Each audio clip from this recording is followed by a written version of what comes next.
So your new Lindsay patio door has a couple of features that you're going to want to know about.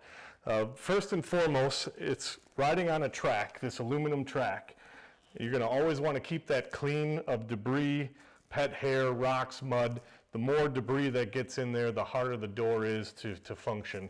At some point, the door is also made in the corners to weep water out if for any reason water gets in, so any extra things just makes that function not properly. The door has an adjustment, so when you unlock it, open it up, you're going to have a cover here that pops off, one on that side, one on the other side. You can take a large Phillips screwdriver and put it in until you reach the screw for the rollers, and then you can roll them up or down, which adjusts the door up or down. Ideally, when you put the door closed, just about closed, you'll want the reveal to be the same all the way up and down. And if the reveal's the same, you're in good shape as long as the door is rolling nice and steady.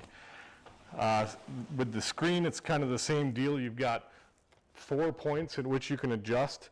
The main ones are the bottom, and it's the same thing as the patio door. You want that reveal to be consistent up and down, and once you have that consistent, that door will slide. And again, the key point is to keep the track, the metal track that it's riding on, clean, and that'll ensure long, good operation. There's a couple of keepers that your lock will lock into. If for some reason your door isn't locking, that keeper has 2 screws, and that keeper can adjust up and down. So typically it's just because this maybe moved a little bit, or expansion and contraction, something changed. That adjustment will generally make that door lock or unlock smoothly again.